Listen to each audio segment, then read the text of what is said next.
Okay, so I'm hitting the record button here, and off we go tonight, having Ed Stielstra and Jake.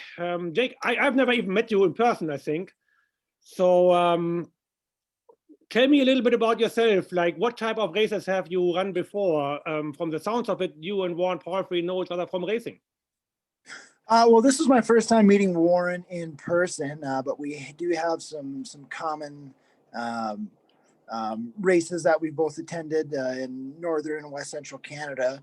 But my name's Jake Robinson. I'm from Bemidji, Minnesota. And for the past 7 years, we've specialized in open class and 10-dog sprint racing. So this format and this style of racing is something that is completely new to us this year. So here you are, open class sprint racing, and the other musher in the interview, Ed Stielstra, you're an Iditarod musher and you're racing together. That's pretty cool. Yeah, so, no, that's been one of the really fascinating parts about this race. And Ed and I just last night, actually, in Big Piney, had a chance to kind of connect and talk. And, you know, we talked about different things, how we feed, how we water, how we train. And that's what's really, really neat about this race is it is with the format we're at now, it brings people from different disciplines, it brings them together, and we can share ideas and grow together. So what made you decide this year to do the stage stop? Like, why are you here? So the bulk of our racing is usually in Canada on the Mama Weetalk circuit in Manitoba, Saskatchewan, the Northwest Territories, and just with everything that's happening in the world, that didn't really seem like a viable option. This is something we've always wanted to do. It's been a bucket list race of mine. So with all the uncertainty in the world, we figured we'd throw our hat in the ring and see what happens. Well, so for you, Ed, I know that it's all Laura's fault for signing you up and putting a team together for you. So what is your thoughts so far after being here for 4 days? I love the race. It's spectator friendly under most circumstances, and it's very dog healthy. It's stunningly beautiful country. I can't imagine not coming back to this race. And in fact, one of the reasons I came out is I could bring my kids with me, which I can't really do in an Iditarod. And in fact, my daughter right now is doing her homework. Nice. And yeah, and you know, it's pretty cool that they can see the race. They can help me hook up the dogs. They can be part of it and yet not get too bored because we're over usually in about 3 hours, 3 to 4 hours. So compared to Iditarod, like what do you like more about this and what would you have liked more about Iditarod?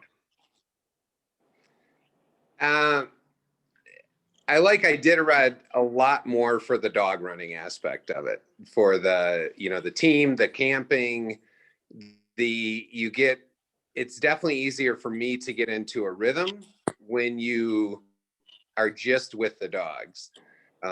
This race, it's fascinating to see what a dog team can do.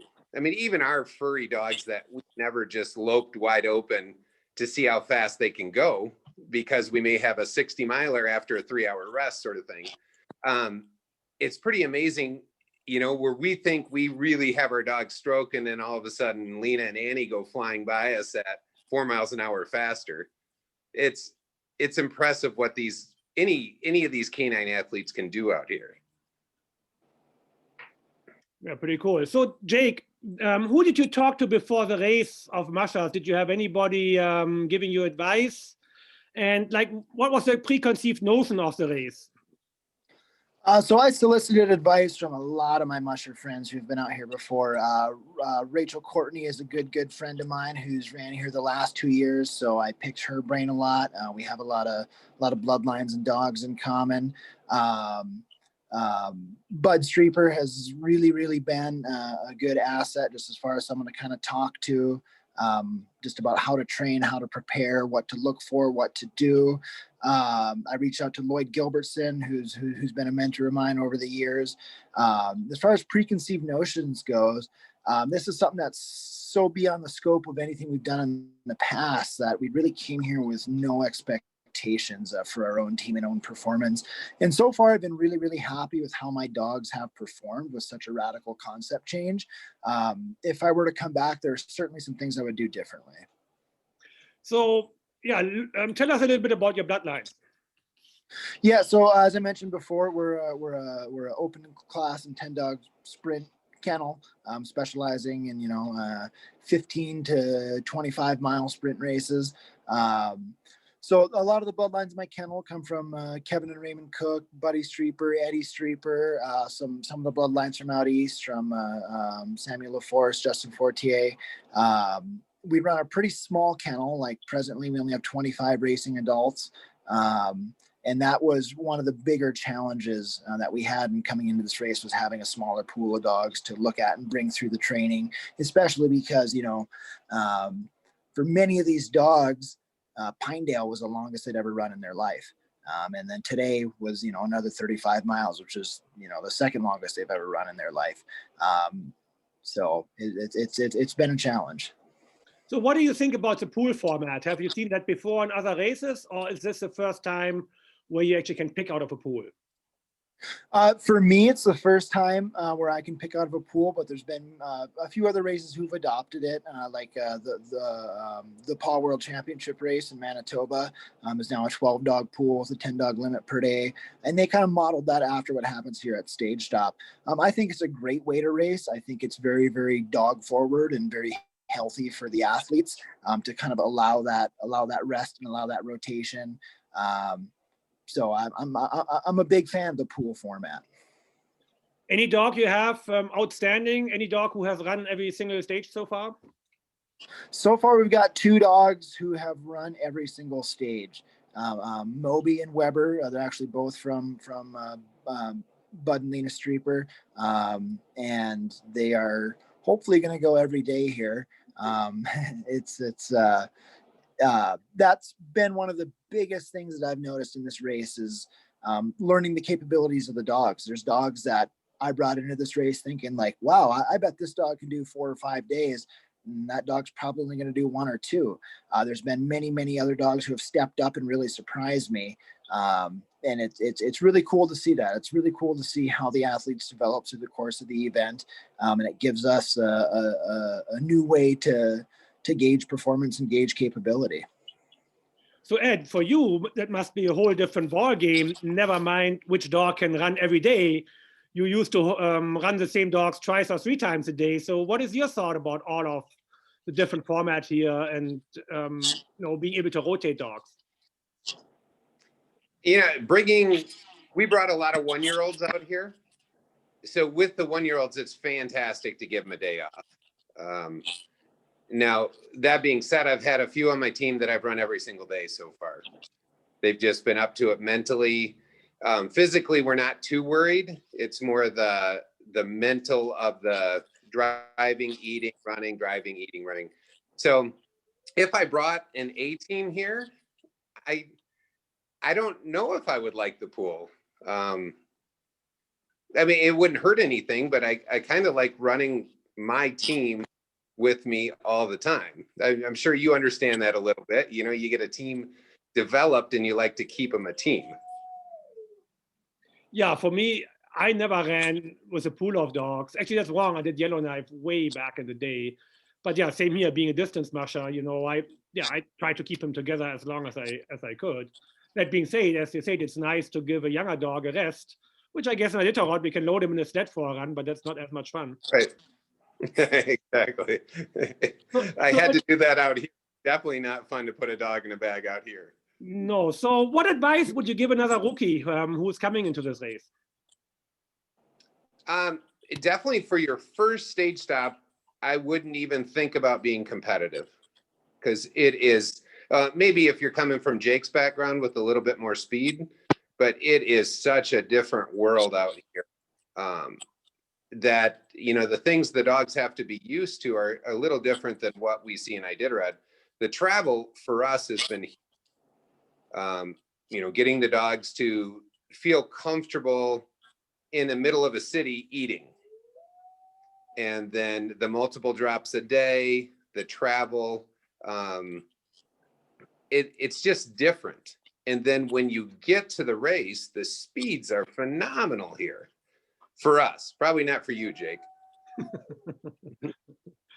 Yeah, well, all the trucking and stuff, that would have definitely been a different adventure if I would have ever had to do that with my trucks I was driving. But you're also doing it the hard way, having kids and family and everything else along, and no dedicated driver. So, you know, I think, or do you have a dedicated driver? I'm the dedicated driver. Yeah, so you are doing it the hard way. So, question to both. Honestly, if anybody's ever thought about coming out to this race, they should come, because it is a brilliant race. It's very well organized, it's structured, it's fun, it's festive. And, you know, even in the middle of this pandemic, when we can't have spectators, it is still a blast. Cool, cool. So for both of you, maybe I start with Jake. What was your favorite stage so far? Oh boy, well, I was really, really surprised by my team's performance in Alpine the first day. But as far as the actual running on the trail, today in Big Piney, the scenery was just phenomenal. The trail surfaces have been really, really, really good. And, you know, that's not something we see. Even in the sprint racing circuit, we can run on some pretty tough trails in places in Manitoba, Saskatchewan. And I've been really, really impressed with the quality of the trails so far. But I would definitely say that Big Piney was a favorite stage of mine.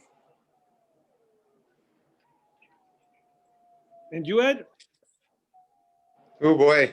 Well, my first stage, Alpine, was awful. But that being said, we came out here to train dogs. So the scenery was great. We passed 104 snowmobiles that day. You know, passing 25 dog teams every day, head on and on by. So I've enjoyed every single stage. Probably yesterday, as far as the scenery and the trail and the overall experience. I mean, the first time I've comfortably ran a dog team over 12.5 miles an hour. So yeah, probably yesterday. Cool. So Jake, looking at your daily performances, Alpine 24th, Pinedale 18th, Camera 14th, Big Piney 9. What's up with that? As far as my results? Yeah, you're climbing pretty steadily. Like I don't think that's all the way accurate. I was 10th in Alpine, then I had a really tough day 2 and was 16th. Oh, then I must have both wrong. Yeah. But you know, we have kind of taken our lumps and taken our glory. We had a really good day 1. We had a really, really tough day 2.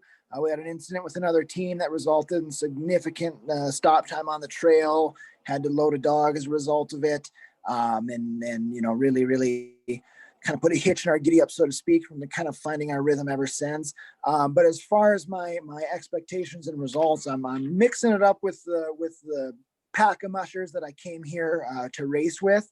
So far, I've been on the slightly wrong side of that curve, but we're really happy to be in the mix and kind of that middle of the pack, and still hopefully vying for a top 10 position potentially.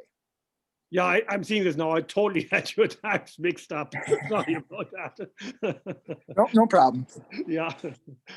Anybody you would like to thank and acknowledge who helped you, sponsors?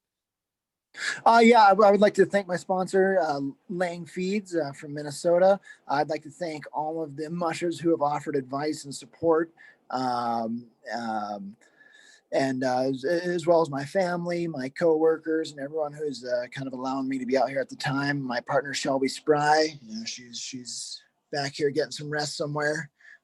She came out here to help me and the team out, and it's been awesome. Our hosts in Alpine, Mike Hagan and Courtney Dreesen, who put us up for a week.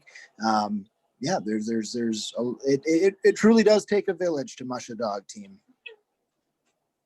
Ed, how about for you? Who would you like to thank? But definitely like to thank the Mars family, not only for putting on this race, but we've been partnered with them through Royal Canin and Eukanuba for about 10 years. And they definitely make our goals and success with their dogs possible, at least a lot easier. And then thank my kids for being patient with this wild and crazy adventure that we're on. And I think we're over halfway now. And then also we had a family drive all the way up from Michigan, the Juckets. just to help us at the starting lines, and they're driving every stage independently. So, and then, yeah, Tasha and all the guides back home running our business, hopefully keeping the money coming in. Thanks, guys. Well, and before we finish here, so what was that today with the turnaround? And I heard just the end of it when we logged on. Some funny story today at the turnaround? With Jake and I? No, with yourself? With myself, yeah. So today I ran a single leader. I ran an 8-year-old leader with 8 one-year-olds behind her. And going on the stage, you descend a true mountain into the turnaround. And when we went around the turnaround, my 8-year-old leader tried to keep going, and the 8 one-year-olds just kind of stopped and looked and kind of like, are you kidding me? We're going back up that? And so we stopped and just a little praise to get them going, and then they took right off and had a great climb. Oh, good, good. Well, thanks to both of you. Enjoy the rest of it. I'm severely jealous of all the fun trail time and fun stories you guys have there. And hopefully I see you all the next year again. Thank you. Awesome. Thank you. Thanks, Sebastian. Guys.